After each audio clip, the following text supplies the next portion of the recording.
dia, amigos da TV Rio Branco. São pontualmente 11 horas e 10 minutos no Acre, dando sequência à nossa série de sabatina com os 7 candidatos à Prefeitura de Rio Branco.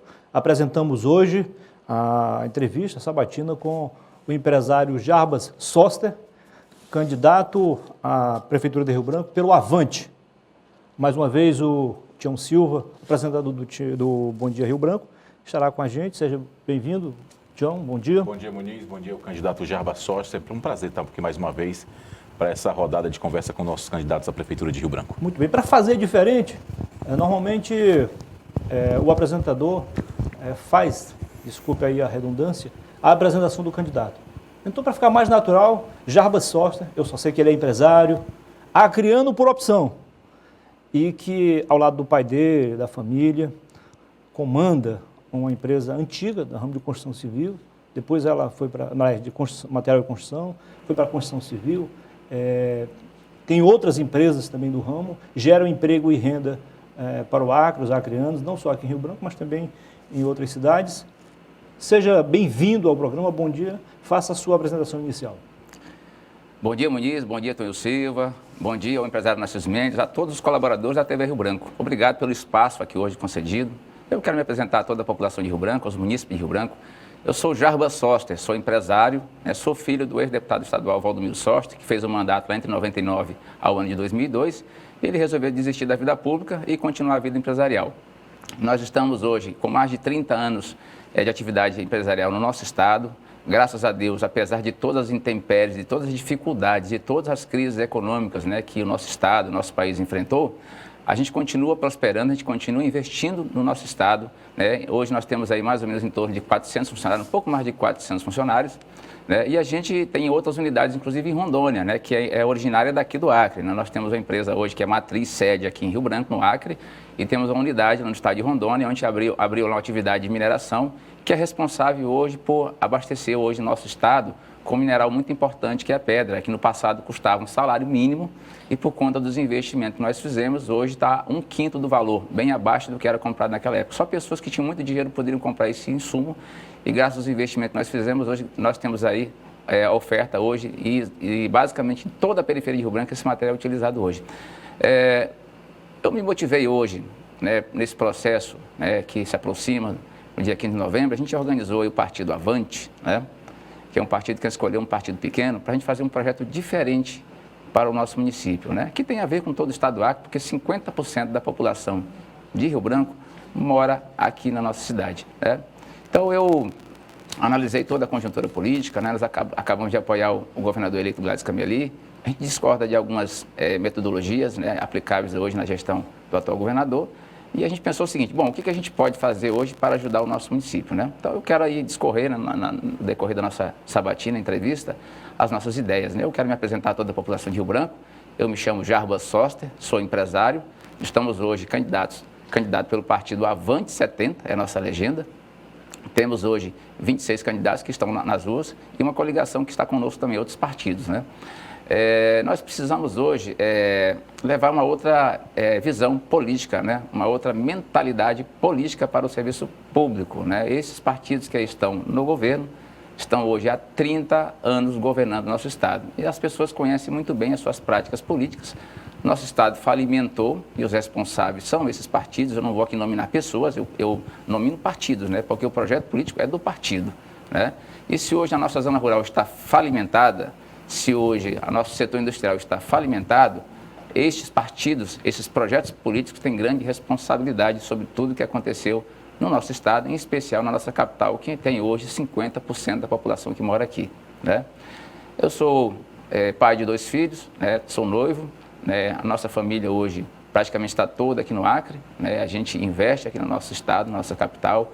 Nosso propósito é melhorar nossa economia. A gente tem visões, a gente tem, sem dúvida nenhuma, experiências que podem ser levadas para a administração pública. A gente quer levar hoje os conceitos da administração privada para dentro da administração pública e fazer muitos ajustes. Tem muitos candidatos aí prometendo que vão melhorar, que vão contratar mais médicos, que vão expandir o sistema educacional, quando, na verdade, existe uma capacidade orçamentária que a gente não pode fugir disso. Então, a nossa proposta não é expandir aquilo que não está dando certo. A nossa proposta é enxugar, melhorar, tornar eficiente né, e humanizar, em especial, o serviço de saúde hoje, que está muito ruim. A gente tem ideias aí que a gente quer trazer hoje as clínicas populares para ajudar no nosso projeto de governo e nosso governo. Muito bem. Queremos aqui, primeiramente, agradecer ao telespectador que enviou mensagem ontem, confirmando a audiência em várias cidades aqui do Acre. Lembro a você que, assim como o material de hoje, em relação à entrevista de ontem, foi publicada ontem ainda com o candidato do PC, já está no portal riobranco.net e também disponível o vídeo para você também no portal e no jornal impresso, o Jornal Rio Branco, a edição online, digo, também pelo Instagram, tá? Isso mesmo. Nós temos aqui o apoio do Arasuper, do Aramix e também da Home Design, responsável aqui pelo novo cenário. Tião, fique à vontade para fazer a primeira pergunta ao nosso convidado. Jarbas, mais uma vez, obrigado por estar aqui, por ter aceitado o nosso convite. E eu já começo te perguntando, claro, você se apresentou como empresário e um empresário muito bem sucedido, diga-se de passagem. Agora, em seus pronunciamentos, em suas falas, eu tenho acompanhado algumas, você faz críticas e geralmente você diz, eu faço críticas construtivas, nada de demagogia, e você cita nessas suas críticas algumas áreas, como por exemplo, a que eu já vou abordar aqui, que é a questão da produção no nosso estado. E numa dessas suas falas você disse que o estado, que Rio Branco principalmente, nós estamos falando da capital, não produz nem chicória.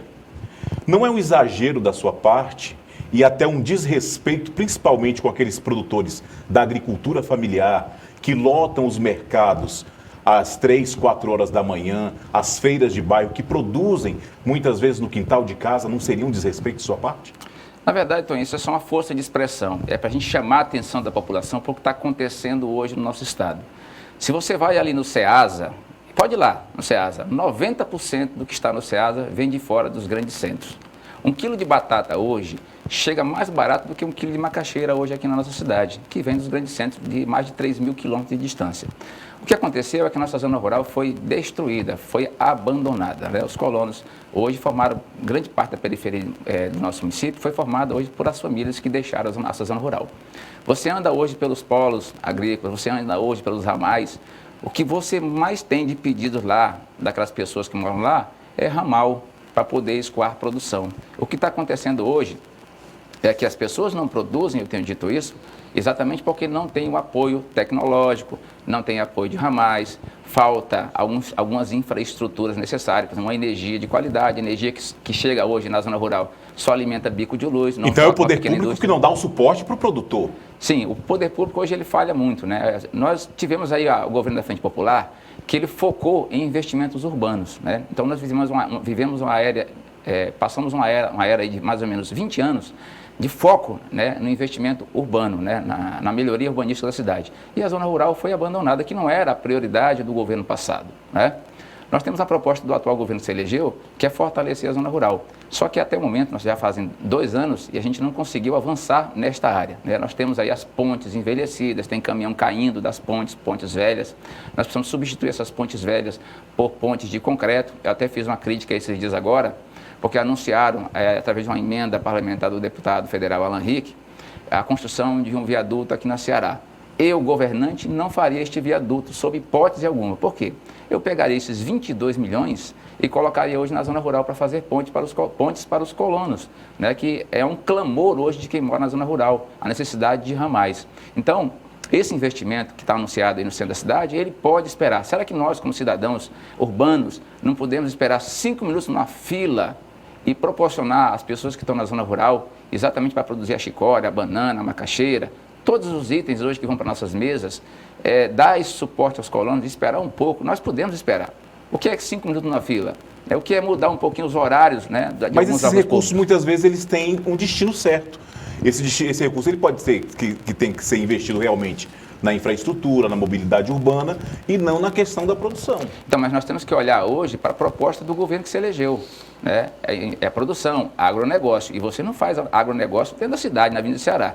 Você vai fazer agronegócio na Transacriana, na Estado de Porto Acre, indo aqui para o Projeto Padre Peixoto, indo aqui para o rumo de Senador Guilmar, onde tem a nossa zona rural, onde tem o nosso sistema de produção. Né? Ali para Plástico Castro, ali tem uma boas experiências na área do café, mas a estrada está muito ruim. O governo, nesse momento agora, está fazendo investimento lá na melhoria da C40, mas já vai atrasado. Então, e os ramais, que as prefeituras não têm perna para fazer, né? Porque o dinheiro acaba aqui no centro da cidade, é investimentos que se perdem todos os anos. Então, a gente precisa hoje focar os investimentos na zona rural. Se a gente quiser falar de produção, se a gente quiser falar de um Acre diferente, um Acre que eu conheci, porque eu morei também na zona rural, ali na Vila Jorge Calume, a gente chegou lá há 40 anos atrás, meu pai mora até hoje lá. Lá não tinha energia, né? Não tinha telefone, não tinha nada, nem asfalto não tinha. No inverno era um atoleiro imenso lá. Mas mesmo assim os colonos produziam arroz e feijão, banana, macaxeira, animais que eram criados. A gente chegou a exportar arroz e feijão para Rondônia. E nós perdemos o nosso protagonismo, né, como Estado produtivo e economia ativa. Nós éramos um Estado superavitário. Isso há mais de 30 anos. É, mais ou menos há 30 e poucos anos, 35 anos. Aproveitando a sua deixa, não chegou a ser um acordo formalizado, mas houve um entendimento entre os representantes do governo federal, através do INCRA, do governo do Estado e também da Prefeitura de Rio Branco. O INCRA cuidaria dos ramais ligados aos projetos de assentamento. O governo do Acre cuidaria dos ramais mais difíceis de fazer ou os maiores e caberia à Prefeitura cuidar do chamado lençol verde, né? O cinturão verde. Ocorre que houve problemas na administração federal, praticamente não avançou a questão do INCRA. O governo do Acre teve problema com burocracia, os recursos não foram liberados, recursos de emendas. E a prefeitura, dentro do limite do possível, fez alguma coisa, mas também não foi nada de muita relevância. O certo é que o problema se arrasta. Se eleito for, como você pretende, pelo menos, amenizar a situação de imediato? Bom, a parte da infraestrutura... Porque só fica difícil fazer, né? Sim. A parte da infraestrutura, ela consome hoje, ela tem um orçamento hoje de 173 milhões de reais. É o terceiro orçamento do município. O que acontece hoje é que é um desperdício de dinheiro muito grande. Observem hoje a manutenção viária da nossa cidade. Tem ruas que são feitas 4 vezes no mesmo ano. O asfalto é extremamente caro, custa mais de R$1 milhão o quilômetro do asfalto, né? Então nós temos um orçamento muito apertado. O que acontece é que não existe eficiência e economia e zelo na aplicação dos recursos públicos, né? Nós temos uma empresa municipal, por exemplo, que a prefeitura subvenciona esta empresa, que é a EMURB, em R$40 milhões a folha de pagamento anual. E a prefeitura, né, que é um absurdo, paga pelos contratos de obra que celebra com essa empresa. Ela é isenta de ISS e os serviços que porventura trazem problema, que não duram, né, ela refaz e recebe de novo. Então veja, o desperdício de dinheiro é muito grande. No nosso projeto de infraestrutura urbana, por exemplo, somente com a folha de pagamento da EMURB, a gente consegue construir aquela ponte que vai atravessar ali o bairro 15 ali, com o Aeroporto Velho. A gente vai interligar Sobral somente com 1 ano de economia de folha de pagamento, porque é um absurdo você pagar folha e pagar pela obra também, ter uma empresa isenta de ISS e os serviços que ela presta na nossa cidade, ela refaz e recebe de novo. O senhor é um construtor, qual seria o valor do investimento nessa obra? 35, 40 milhões de reais, mais ou menos, é o valor desta ponte hoje, que é possível fazer. A prefeitura tem condições. Se a gente trouxer economia, se a gente parar de gastar mal o nosso dinheiro e reduzir a corrupção que tem muito hoje, né? O serviço público hoje, em certas áreas, está podre, né? Então, a gente precisa hoje fazer economia, trazer eficiência, aplicar o dinheiro correto e achatar a corrupção, senão a gente não vai ser diferente em nada, né, do que os outros estão falando aí. Tem muita gente falando em investimento em certas áreas, vão melhorar a saúde, a educação, vão contratar mais professores, vão melhorar o salário, vão ampliar mais o sistema de saúde. Não é verdade, não tem dinheiro, a gente precisa enxugar isso que aí está, trazer esses servidores para uma conversa, ver o que a gente pode fazer para animá-los, para eles voltarem a trabalhar com gosto pelo serviço público, né? O professor é mal remunerado, a gente sabe disso. O problema é que nós temos a economia destruída, a nossa receita não cresce, está diminuindo seu tamanho. Então, como é que a gente vai cumprir, como é que nós vamos expandir um sistema que nós não temos dinheiro para cá? Os candidatos não estão falando a verdade para a população. E nós estamos traçando algumas metas e diretrizes que nós podemos, sim, cumprir com a população, olhando para o orçamento público, olhando para a receita que está encolhendo, inclusive a nossa economia está encolhendo, as pessoas estão indo embora do Acre, as pessoas não estão confiando mais no nosso estado para investir aqui. Muitas famílias foram embora, muitas famílias se preparam para deixar o Acre hoje e muitos empresários também desmobilizaram aqui e alguns foram para Manaus fazer investimentos lá e vão trazer a exportação de lá para cá para o nosso estado. Então a gente precisa mexer em muita coisa, gente. Candidato, o senhor falou muito da questão e fala sempre nas suas falas da questão de gestão. E cita erros de gestão da atual e de gestões passadas, inclusive. E fala muito. Fala de ofícios enviados ao Ministério Público, enviados ao gabinete da própria prefeita, à Procuradoria, falando sobre erros cometidos. Que erros são esses? É o quê? Qualidade das obras que são...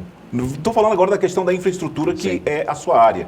São qualidade das obras que são mal feitas, desvio de recursos públicos, o quê? Que erros são esses? Tonho, tem tudo lá dentro da prefeitura, né? A gente tem colocado isso, tem levado ao conhecimento público da população de Rio Branco, né? Eu tenho feito alguns vídeos. Nós somos hoje, a nossa empresa deve ser hoje talvez a primeira ou a segunda maior arrecadadora de ISS do município. Causa indignação a gente vê o dinheiro sendo mal aplicado. Em meados de setembro de 2018, nós fizemos um levantamento, um relatório técnico com 42 páginas e encaminhamos para o gabinete da atual prefeita, encaminhamos para a Procuradoria, Controladoria, para o Ministério Público e também para o TCE, mostrando passo a passo onde a prefeitura erra na manutenção viária da cidade, como é que ela emprega mal, onde é que ela erra. Nunca recebemos uma resposta, inclusive da atual gestora. Pelo contrário, eles continuam com as mesmas práticas, eu considero práticas delituosas, porque eles sabem que eles estão prestando mau serviço à sociedade, mas é aquela máxima de fazer muito, né, para tentar ludibriar a população. São obras eleitoreiras. O ano passado nós tivemos a Operação Verão, que foi anunciada a aplicação de 60 mil toneladas de massa asfáltica, ela não conseguiu realizar 10% e o dinheiro sumiu, desapareceu.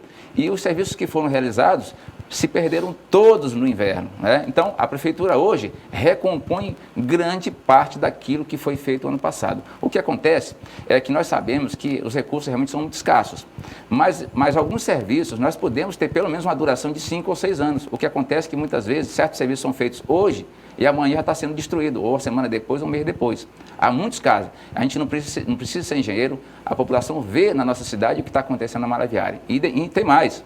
O serviço é tão ruim que as autopeças hoje agradecem, né? Porque destrói a suspensão dos veículos, porque não existe uma uniformidade na aplicação do asfalto. O asfalto é aplicado de forma irregular e isso traz muito dano à suspensão dos veículos, traz muitas perdas para os proprietários de veículos e donos de empresas também. Tá, dando sequência aí à questão da gestão, o senhor sabe que para fazer uma boa gestão o senhor precisa de ter o apoio na Câmara para garantir a chamada governabilidade, certo? O seu partido, ou melhor, a sua coligação, composta por 4 partidos, numa avaliação para lá de otimista, deve eleger no máximo 4, de 4 a 5 vereadores. O senhor precisa negociar para poder aprovar os projetos enviados pelo Executivo ao Legislativo. Como o senhor pretende negociar dentro da ética, sem fugir aos seus princípios, e garantir a chamada governabilidade? O senhor responde no próximo bloco, tá bom? Lembra você, porém, que nós temos aqui o apoio do AraSuper, do Aramix e também da Home Design, que é responsável aqui pelo cenário belíssimo, o pessoal gostou, aprovou, dando nota 10 para o cenário. Muito obrigado a todos pela referência. A Home Design funciona de segunda a sábado na Rua Coronel Alexandrino, no bairro Bosque, em frente ao Mundo dos Plásticos. Lá você pode comprar ou pode alugar também. Tá? A Home Design prepara o ambiente para a sua festa, no seu trabalho, no escritório, nos seus eventos, tá? Com qualidade, requinte e modernidade, muito bom gosto. Depois do intervalo, então, a gente volta com a Sabatina aqui no SBT, a melhor decisão para você.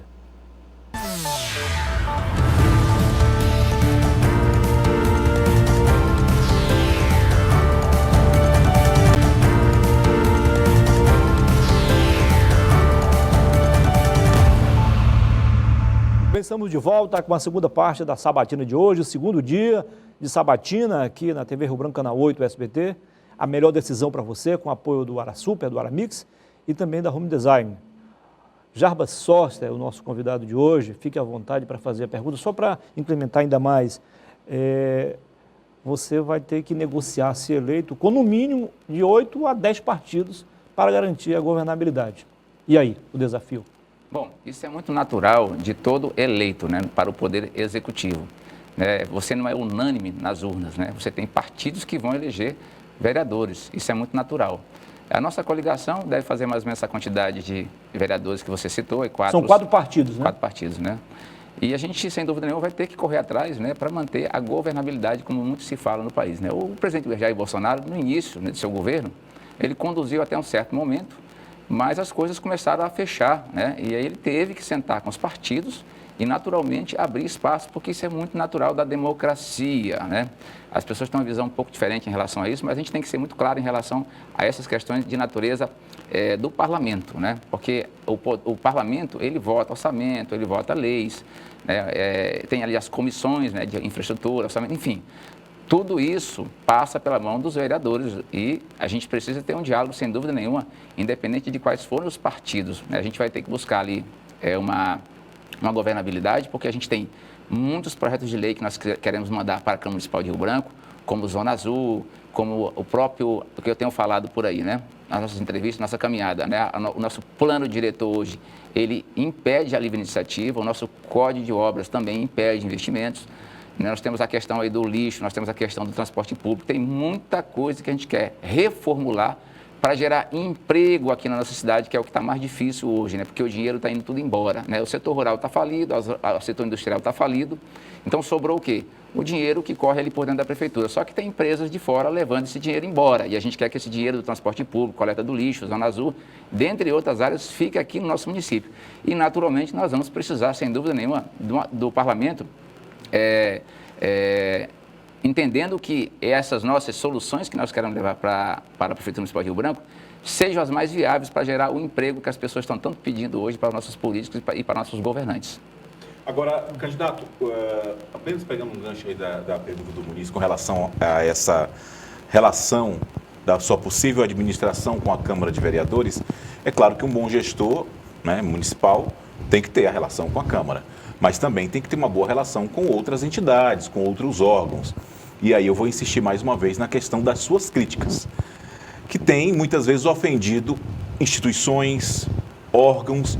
Por exemplo, o senhor disse que a AMAC era uma fábrica de ilegalidades. Aí já ofendeu o CREA, aí vai gerando uma série de ofensas. Se eleito for, como é que fica essa questão da sua relação com outras instituições também, que deveria ter, tem que haver? Bom, Toninho, o que acontece é o seguinte, é que nós temos que levar em consideração a postura errada do CREA e a postura errada, né, do pessoal lá da AMAC. A crítica ela é sempre construtiva, no sentido de melhorar. A gente quer a melhora do nosso Acre, do nosso município.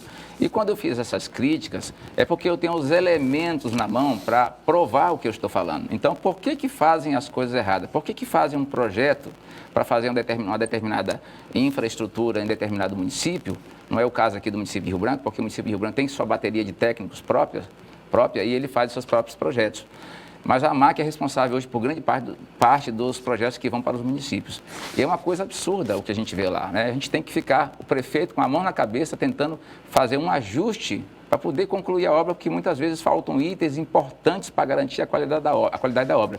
E quando eu faço essas críticas, elas são as críticas construtivas, não são demagogas, hipócritas, né? A gente não tem nenhum objetivo de levar vantagem em relação a isso. O que a gente quer é que essas instituições passem a trabalhar em cima de um bom projeto, né? E o CREA, como responsável hoje pela atividade profissional, quando ele fez uma nota de repúdio contra a minha pessoa, eu tomei a iniciativa de abrir uma discussão ao vivo, para que a gente pudesse, então, colocar às claras, né, essa relação, exatamente em relação às críticas que nós temos feito, né, algumas instituições, que a gente quer a melhora. Então, se a gente quer a melhora, tem a ver com a economia, com a eficiência, né, com o zelo pelos recursos públicos.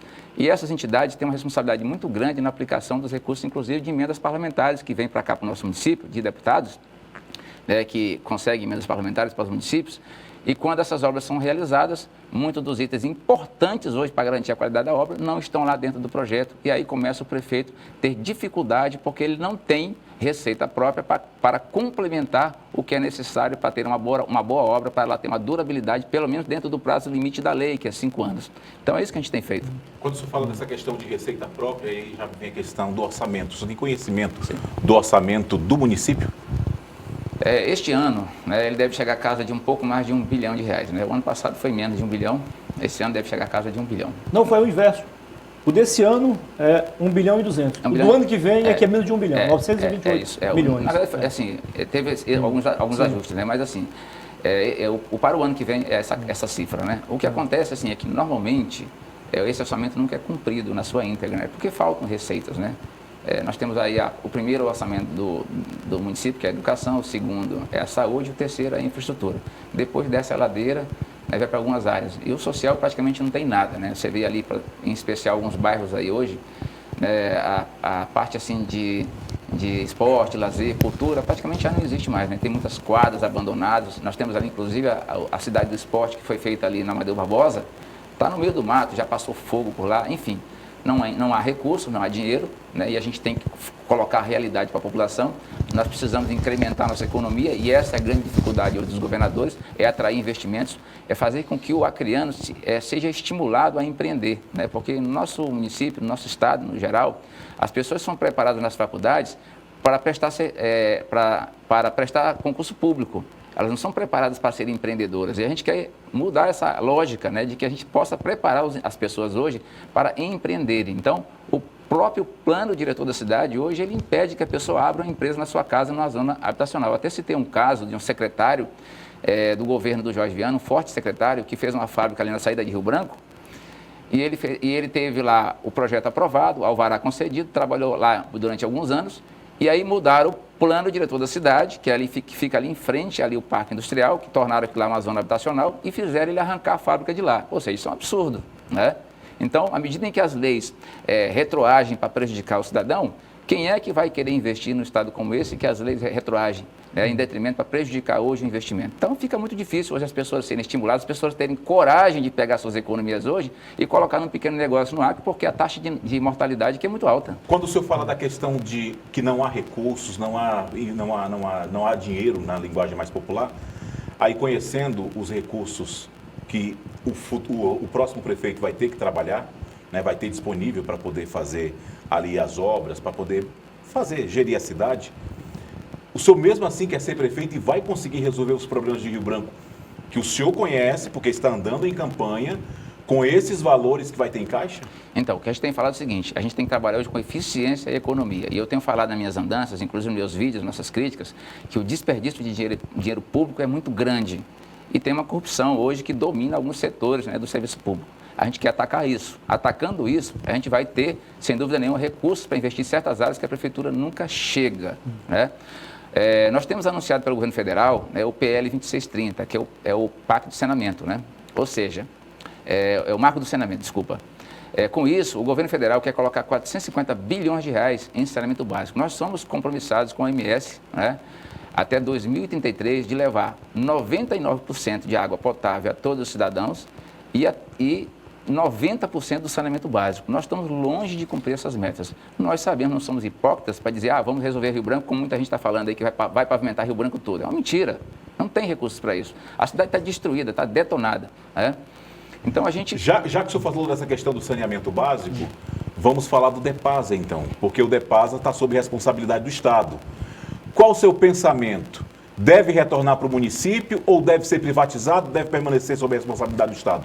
Tonho, alguém precisa assumir aquilo, né? A maior reclamação da população é que paga às vezes a taxa de água e a água não chega lá, né? Nós temos aí, eu até andei esses dias ali no bairro Canaã, no ramal Valcamilo, e uma senhora que eu encontrei no mercado ali da 6 de agosto, ela falou que fazia 8 dias que a água não chegava na casa dela. E ela está ali a 1.500 metros do Palácio Rio Branco, né?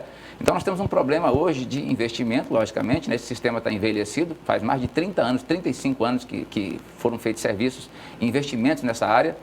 O sistema está arcaico, defasado, nós não temos hoje backup hoje, se uma bomba pifar ali fica sem água a cidade, né? O nosso sistema de rede de distribuição hoje está precarizado, porque a intermitência no fornecimento da água causa envelhecimento, causa desgaste, né, na rede de distribuição. Mas assim, eu não teria nenhuma dificuldade hoje de assumir esse sistema, né? O que falta ali é uma boa gestão. Lógico, tem carência de recursos, o sistema está envelhecido, mas dá para melhorar, eu não tenho dúvida disso. Fazer aqui abrir um parênteses aqui, porque ontem, Tião e Sóster, muitos telespectadores, quando a gente falou do orçamento, as pessoas não são obrigadas a saber tudo sobre a matéria de economia, aliás, para muitos é até algo chato, e de fato é, mas a gente precisa, até por dever de ofício, você entende também, orçamento, gente, nada mais é do que uma peça fictícia, ou seja, uma previsão de arrecadação e uma fixação de despesas, ou seja, você só pode gastar se arrecadar. Ou seja, isso significa ainda mais problemas, porque possa ser que a gente ultrapasse a arrecadação, ultrapasse a 1 bilhão de reais. Mas o mais provável é que não chegue sequer aos 900 milhões de reais. Então, aí os problemas, que já são muitos, ficarão ainda maiores a partir de janeiro para o próximo prefeito. Mesmo assim, o candidato, levando em conta que nós temos alguns processos até a água chegar nas nossas torneiras, né? Aliás, nas torneiras das nossas casas. A questão da captação, temos muitos problemas nesse setor. De reservação, aí já não temos tantos problemas. De tratamento, aí onde mora o perigo também, porque é um custo muito alto, material. E o desperdício também. Aí tem o desperdício da empresa e o nosso desperdício. Mas os problemas não param aí não, gente. Os números são macabros. Por quê? 50% dos consumidores não pagam água. Dos 50 que pagam, 30 pagam com atraso. Ou seja, a situação é muito complicada. Por isso que o governo do Acre é obrigado a investir, em média, 2 milhões, 3 milhões por mês para manter o sistema funcionando. É uma ação social do poder público em favor de quem não paga ou não tem condições de pagar água. Porque há os caloteiros também, há os que não têm condições de pagar e os que não pagam porque acham que não devem pagar. Ou seja, acha que é tudo de graça. Mesmo assim, você acha que é possível assumir essa bomba? Eu não vejo problema nenhum. O que acontece é o seguinte, é que há muita política... Mas como não é um problema, candidato? Não, assim, eu não vejo problema no sentido de que assim, a gente possa assumir o sistema, né? Porque a gente tem hoje, né, lógico, tem uma perda de 70%. O que acontece hoje é que tem política no meio. Então não querem fazer o que tem que ser feito. Nós precisamos hoje punir as pessoas hoje que deixam lá o cano de água derramando a noite toda, né? Nós temos um problema também de manutenção do próprio sistema, na própria rede. Nós temos uma intermitência muito grande no sistema de água, isso causa muitos vazamentos. E isso tem prejudicado, sem dúvida nenhuma, a eficiência, né, no fornecimento de água. As pessoas, né, reclamam muito do fornecimento da água, né, então reclamam que não chega. Então o cidadão fica naquela, a água não chega, eu não vou pagar. Então se a gente manter essa continuidade no fornecimento de água, se essa água chegasse todos os dias e garantisse ali o fornecimento todas as noites, pelo menos durante a noite, a água chegasse na caixa d'água das pessoas, as pessoas não vão se opor a pagar. Lógico, tem aquelas pessoas que não pagam, mas o que falta é o DEPASA fazer devida cobrança, isso não tem sido feito. Então é prestar o serviço com qualidade e fazer também a cobrança do serviço prestado. Nós temos que cobrar. Como é que o sistema vai se manter? Alguém tem que pagar. Nós temos notícia que o próprio Estado não tem pago regularmente o sistema de água, né, do DEPASA. O problema é que no governo do Acre, por exemplo, quando o governo começou a cobrar, Tião e Soster, a oposição se levantou dizendo que isso não podia acontecer. Como é que vai cortar o fornecimento de um material importantíssimo à nossa sobrevivência? Nós temos que levar em consideração quem é que não pode pagar, né? E aí fazer, né, uma cota social. Mas a gente sabe que tem muitas pessoas que podem pagar. O próprio governo é mau pagador do sistema de água, né? Nós temos aí notícias de que o governo não tem pago com regularidade, né, o fornecimento de água do próprio órgão estadual. O que a gente precisa fazer é assumir essa responsabilidade. Lógico que a prefeitura não vai ter dinheiro para reformular o sistema de distribuição de água ou de fornecimento de água. Mas eu tenho certeza, pelo que eu conheço um pouco do DEPASA, a gente consegue manter o fornecimento. A gente avança um pouquinho mais na cobrança, chama os devedores para acertar, fazer um parcelamento e com isso a gente consegue manter o fornecimento. Agora dizer assim, nós vamos expandir esse sistema, não vamos. E isso só no marco do saneamento. Dinheiro que o governo federal quer colocar nos municípios para resolver essa questão da água potável, do saneamento básico. Esse é o caminho. Tem outro detalhe que eu acabei esquecendo, são tantos problemas no sistema, acabei esquecendo outro problema, que o governo gasta muito na questão corretiva. Deveria investir um pouco mais para evitar isso, ou seja, evitar o problema acontecer. Ou seja, é melhor investir no sistema preventivo do que no corretivo, ou não? O que acontece muito hoje, né, eu conversei com algumas pessoas que conhecem muito dessa área, né, de distribuição de água, pela própria intermitência, né, ou seja, põe a água, tira a água, coloca a água. Então, o sistema ele é intermitente, ele não é contínuo, isso causa um desgaste muito grande na rede de distribuição de água. Segundo falam, 20 vezes mais do que se mantesse a rede pressurizada. O que acontece é que nós não estamos mantendo a rede pressurizada, né? E aí, com isso, a consequência é que você tem vazamento, você tem redes estourando, prejudica muito o pavimento da cidade por conta desses vazamentos. E somado tudo a isso, nós temos agora no momento, final do verão, início do inverno, a dificuldade para captar essa água. Daqui a pouco, daqui a alguns meses, quando o verão o inverno amazônico chegar, vai ser a turbidez de água. Tem bastante água, mas ela é muito suja.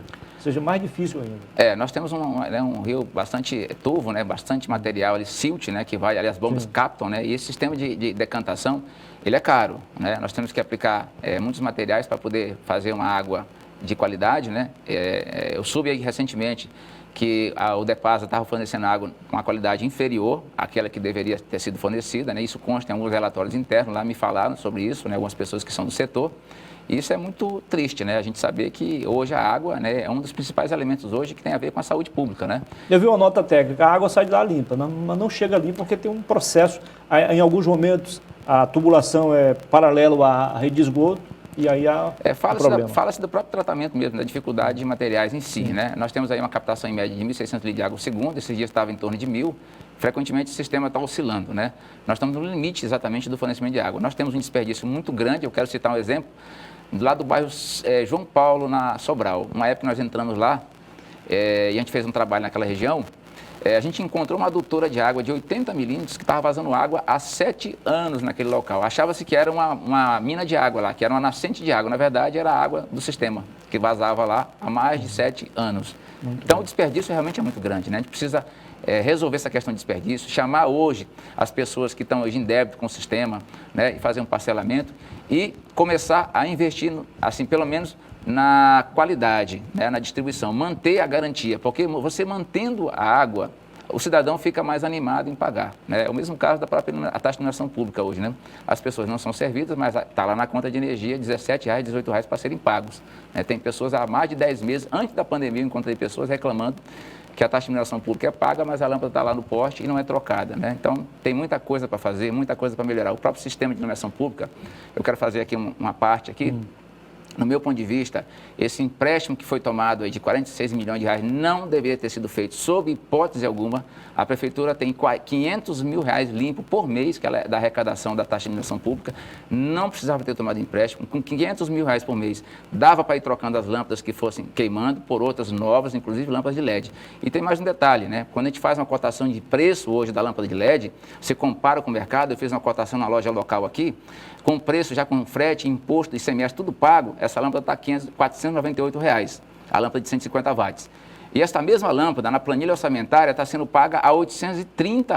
Ou seja, um volume de compra desse, se fosse comprado direto de fábrica, dá mais de 100% de diferença líquida do valor real de mercado. Então, eu vejo que essa licitação que contratou esse sistema de iluminação pública, trocando lâmpada de LED, não era tão importante assim, não era uma prioridade. Nós temos muitas outras prioridades, mas infelizmente decidiram fazer, né, a contratação. É um empréstimo que todos os munícipes vão ter que pagar agora, a partir de então, para os bancos, sendo que não havia uma necessidade e não era uma prioridade. Nossa prioridade é hoje o saneamento básico, é a infraestrutura, é a zona rural, os colonos que estão sem ramais, estão sem pontes. 46 milhões de reais resolveria muitos problemas na zona rural e facilitaria muito a vida do produtor. Nós vamos a mais um intervalo comercial, mas para lembrar você que nós temos aqui o apoio do Araçuca, do Aramix e também da Home Design, que preparou aqui esse ambiente belíssimo para nós e a você também que está em casa. Onde funciona a Home Design? Na rua Quintino Bocaiúva, 718, no bairro Bosque, em frente ao Mundo dos Plásticos. No Instagram é Home Design Acre, Home Design.acre.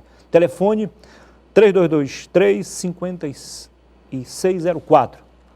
Daqui a pouquinho a gente volta com a Sabatina no SBT. A melhor decisão para você. Até já.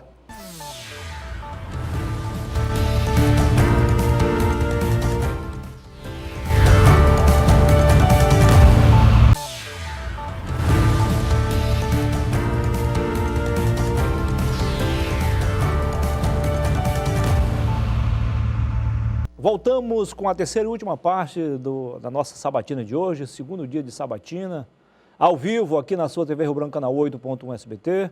Mais uma vez, obrigado pela sua audiência, você que nos prestigia na nossa capital Rio Branco, você do interior, você de Bujari, de Quinari, de Porto Acre, Capixaba, Plácio de Castro, Acrelândia, parte de Sena Madureira, muitíssimo obrigado pela audiência.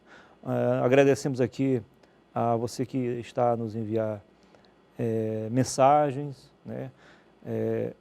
Reconhecendo aqui a qualidade do programa, não depende só de mim, não depende só do Tião, depende da equipe toda, e também das respostas dos nossos convidados, hoje recebendo aqui o candidato do Avante, o empresário Jarbas Soster, que juntamente com o Avante tem mais 3 partidos na coligação dele.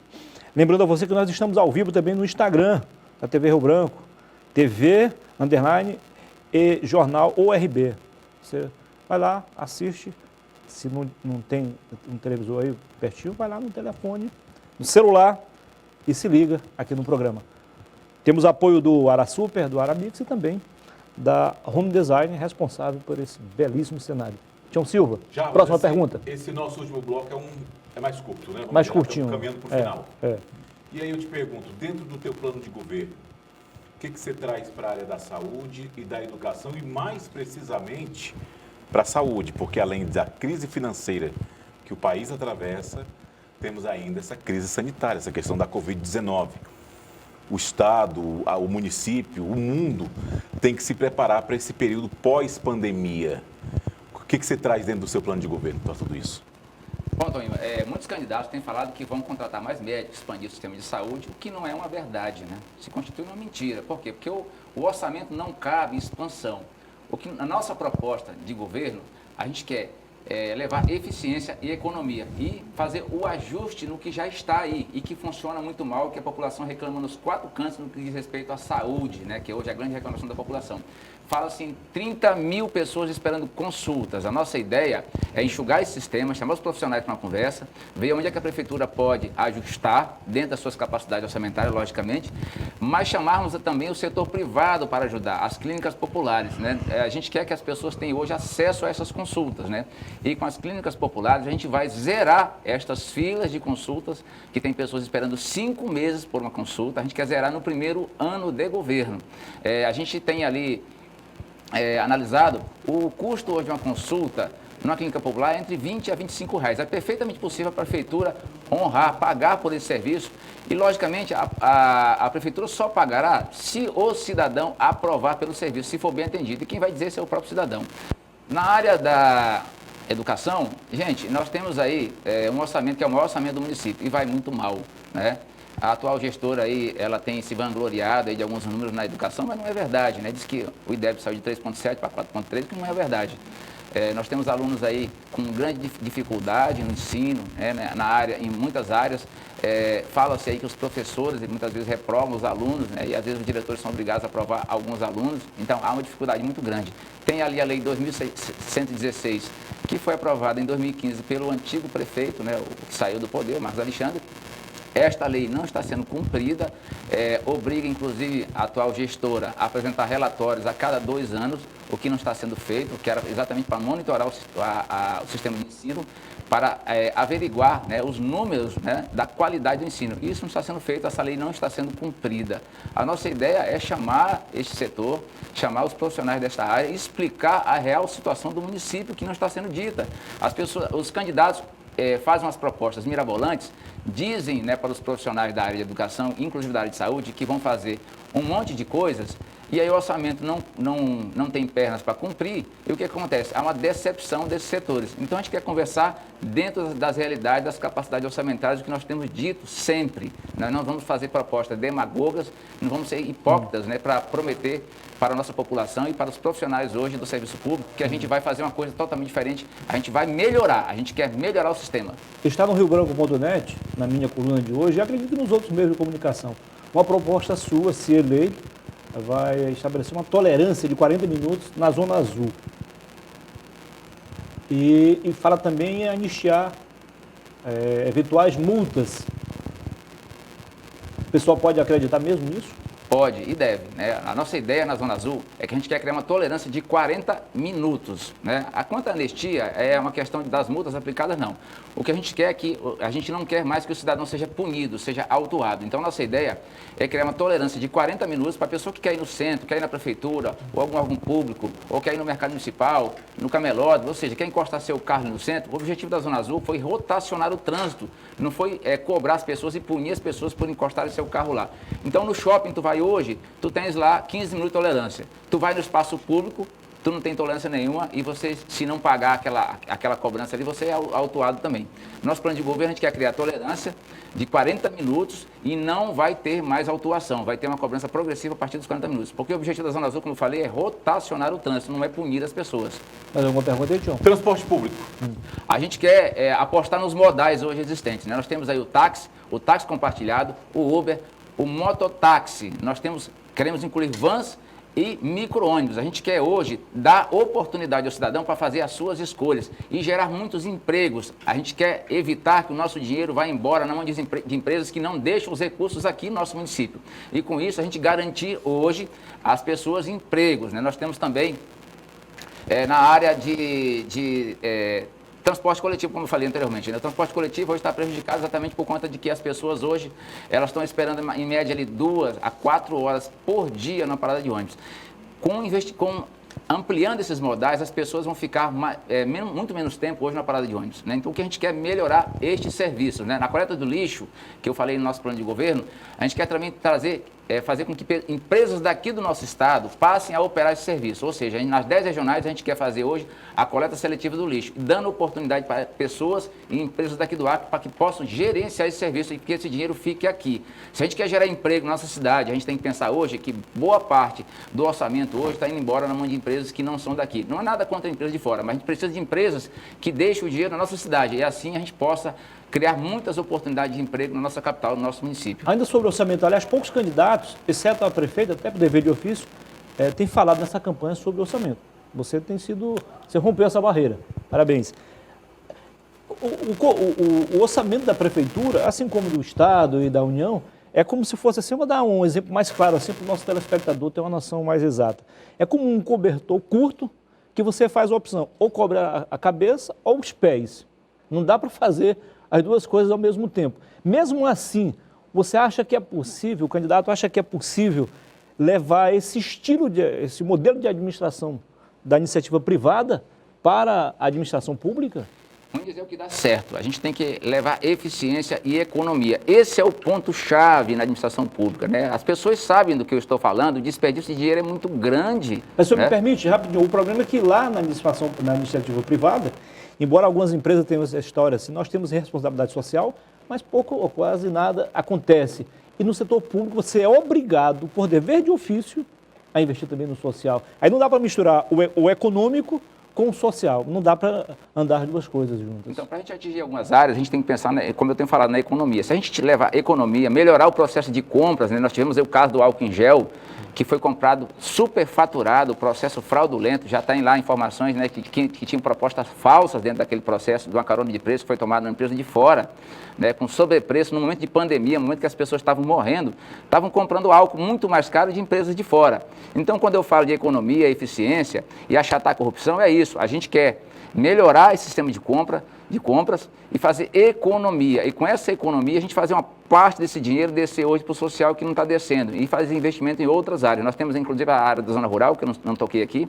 A gente quer fazer um programa de manutenção dos ramais em pontos críticos, fazer um processo de estruturação de baixo para cima e levar para a população da zona rural a fibra ótica. Nós fizemos as contas, é popular, é possível sim levar fibra ótica a toda a zona rural. Tu vai aqui no Peru, tu vais aqui na Bolívia, em toda a zona interiorana desses países, tem internet na zona rural. O que acontece é que nossos governantes não cobram pela prestação desse serviço e as pessoas não têm acesso. No parque industrial onde nós estamos instalados, a fibra ótica passa lá na frente e a gente não tem a sangria, não tem um link no parque industrial, que é um absurdo. Então, o que falta é compromisso mesmo dos nossos governantes. Se a gente quiser desenvolver o nosso estado, se a gente quiser desenvolver o nosso município, nós temos que atacar hoje essas falhas e ir para cima delas e cobrar daqueles que são responsáveis pela prestação desses serviços. Queremos... Nosso tempo acabou, Tião, infelizmente. Acabou? Você se despede e faz a última pergunta. Então tá, eu vou te perguntar, então, eu ia fazer outra pergunta, mas vou fazer outra rapidinho. Caso não esteja no segundo turno, quem você gostaria de apoiar nesse possível segundo turno das eleições? A gente está avaliando comportamentos e propostas, né? A gente precisa analisar o que é melhor para o município. Eu sou empresário, o que a gente quer hoje é a melhora da nossa economia, a melhora do nosso estado. A gente investiu todas as nossas economias aqui no estado do Acre. A gente não quer ir embora daqui, né? O passo de muitos governadores que passaram pelo poder, muitos políticos passaram pelo poder e levaram suas riquezas embora daqui. Nós não, nós estamos enraizados aqui e o que a gente quer é a melhora do Acre. No projeto do Avante, logicamente, nosso objetivo é chegar ao poder. A gente está tentando, a gente tem boas ideias, se a população, nós temos aí poucos dias das eleições, mas temos as redes sociais, nós estamos traçando aqui uma diretriz, um caminho, as nossas propostas são muito boas, considero que sejam as melhores hoje dentro dos planos de governo dos atuais candidatos e caso a gente chegue lá, sem dúvida nenhuma, a gente vai fazer o melhor governo que a população de Rio Branco já conheceu. Caso não possamos chegar, caso a população não aprove o nosso projeto nesse momento, a nossa ideia é avaliar, dentre os principais candidatos que irão para o segundo turno, qual é a melhor proposta, quem é o mais compromissado. Né? Tem algum candidato que de cara você já diria, eu não apoio no segundo turno? Olha, eu não tenho nenhum problema com nenhum dos candidatos, né? A gente tem que levar em conta que todos são pessoas que moram aqui, né? Agora não tem nenhuma restrição em detrimento a todos eles. O que eu falo hoje, principalmente de quem está no poder, é da governança, né? Mas não tem nenhuma assim, uma questão pessoal com nenhum dos candidatos. O que a gente quer é que seja o melhor. Né? Então você apoiaria a prefeita Socorro? Olha, a prefeita Socorro, eu tenho algumas restrições em relação ao governo dela, não contra a pessoa dela, mas eu não vejo que ela tenha condições hoje de chegar ao segundo turno. Ela se desgastou muito, né? Ela não ouviu a população, há uma reclamação nos 4 cantos da cidade, eu tenho andado por toda a cidade, a população não aprova o governo dela, ela é muito rejeitada e eu não vejo, sob hipótese alguma, a possibilidade da Socorro ir para um segundo turno. Tião, foi um prazer dividir contigo o Eu que agradeço. Renovamos o compromisso para amanhã, né? Para amanhã. Amanhã nós recebemos aqui o candidato Minoru Quimpara, do PSDB. Agradecer ao Jarbas, desejar sucesso nesse último momento, nesses últimos dias de campanha, viu, Jarbas? Você tem 2 minutos para fazer as considerações finais e falar alguma coisa, o senhor estava disposto a falar e nem eu nem o Tião demos essa oportunidade. Então tá aí, dado agora. Tá certo, gente. Obrigado pelo espaço aqui na TV Rio Branco, né? Ao empresário Narciso Mendes, a todos vocês que estão conosco nesse momento, a todos os colaboradores da TV Rio Branco. Dizer para a população de Rio Branco que eu sou o Jarbas Soster, sou empresário, nós somos do Partido Avante, hoje é um partido pequeno que a gente organizou para levar uma proposta nova para o município de Rio Branco. A gente tem muitas ideias boas, a gente quer levar eficiência, economia, achatar a corrupção hoje que domina o serviço público. Gente, esse município não vai para frente na mão de pessoas perdulárias, pessoas que aplicam mal os nossos recursos. E vocês têm visto isso por aí. Nós estamos aí há mais ou menos 30 anos sendo governados pelos mesmos partidos que hoje querem colocar prefeitos na Prefeitura Municipal de Rio Branco, né? Então é importante hoje que o eleitor analise o conteúdo do candidato.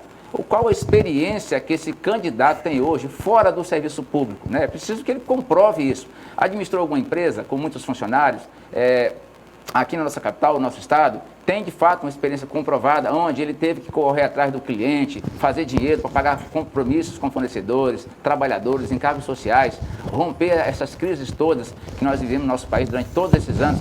Ou seja, onde está demonstrado a capacidade dessas pessoas que querem chegar à Prefeitura Municipal de Rio Branco? Eu não vejo. Nós temos uma experiência, sim, no serviço privado, onde a gente tem evoluído, a gente tem crescido, num dos piores estados do Brasil para se empreender, para se investir. Né? O próprio acreano hoje não confia mais no seu estado e a gente quer mudar isso. Se você acreditar na gente, se você confiar no nosso projeto, olhar para o nosso projeto, nos acompanhe nas redes sociais, vocês verão que as nossas ideias são as melhores para Rio Branco. A gente quer gerar emprego, a gente quer gerar renda para você que está parado. E a Zona Azul, transporte coletivo, a coleta do lixo e algumas áreas na Prefeitura Municipal de Rio Branco, que o nosso dinheiro está indo embora, a gente vai fazer esse dinheiro ficar aqui para gerar emprego para você que está precisando e está desempregado. Pode confiar na gente. Nos acompanhe nas redes sociais que vocês verão que nós somos a melhor proposta para a Prefeitura Municipal de Rio Branco. Gente, muito obrigado por nos acompanharem. Muito obrigado mesmo. Queremos agradecer ao candidato, Jarbas Soster, e desejá-lo boa sorte. Foi um prazer recebê-lo aqui. Queremos também agradecer aqui a participação do Márcio Nunes, nosso diretor de jornalismo, aqui na TV, no portal riobranco.net, no jornal Rio Branco, o Vanglésio Braga, que está produzindo os textos aí com exclusividade, a Neucimar, que dá uma força também lá no portal riobranco.net, Raimundo aqui, toda a equipe aqui no cenário, no estúdio. Muitíssimo obrigado pela audiência de vocês e até amanhã, se Deus quiser. Lembrando que daqui a pouquinho o programa completo, a sabatina de hoje e a de ontem com o Jamil, já está disponível no portal riobranco.net e também daqui a pouquinho, também no portal você vai acompanhar, né? Você vai conferir a matéria produzida pelo Vanglésio com os melhores momentos da sabatina de hoje com o Jarbas Soster. Como o Tião falou agora há pouco, o programa recebe amanhã, dando sequência a essa série de sabatinas, o candidato do PSDB, o professor Minoru Quintara, sempre a partir das 11h10, ao vivo para você, aqui no SBT, a melhor decisão para você. Tenham todos uma ótima tarde e até amanhã. Valeu!